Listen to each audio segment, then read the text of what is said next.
hali zenu? Haya, wapenzi wa chocolate, karibuni. Haya, muona chocolate hiyo, chocolate cinnamon rolls, wazionaji? Yani tamu mpaka kwenye mkono. Haya, sasa 1 cup warm milk, 1 tablespoon ya yeast, 2 tablespoons za sukari, mayai moja.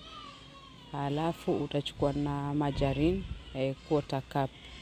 Sawa, mix vizuri. Alafu utatia 2.5 cups za all purpose flour.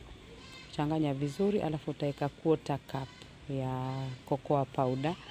Ukiona labda iko maji maji, unaweza kuongeza unga. Sawa.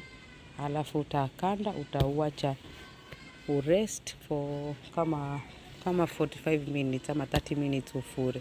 Kisha utachukua ile ya kuspread juu, 1 cup ya sukari, 1 tablespoon ya cinnamon powder, 1 tablespoon ya cocoa powder, alafu na margarine 1 tablespoon. Utazichanganya uziweke kando. Kisha chukua kibakuli chengine, tukua 2 cups icing sugar, 1 tablespoon ya cocoa powder, 1 teaspoon ya margarine na 2 tablespoon za maziwa. Weka kando pia. Alafu kwenye sufuria nyingine chukua 1 cup milk, chukua half cup ya cocoa powder, 1 tablespoon ya unga ngano na 1 tablespoon ya margarine. Mix vizuri, hiyo weka motoni. Uipike mpaka ilainike. Sawa. Alafu utaangalia, weka kando sasa. Kila kitu weka kando. Alafu utaangalia unga wako kama umefura. Spread hivi vizuri mpaka ile ya kwanza ile tuliofanya kwanza.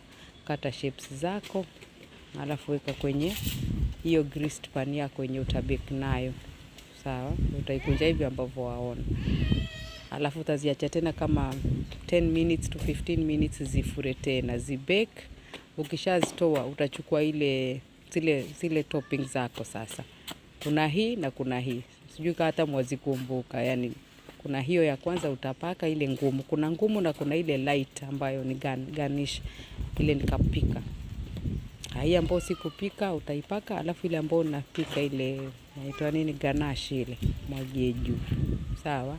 Alafu utaenjoy. Sasa cheki mambo sasa hayo. Yani iko yani iko tamu, wapenzi wa chocolate. Haya.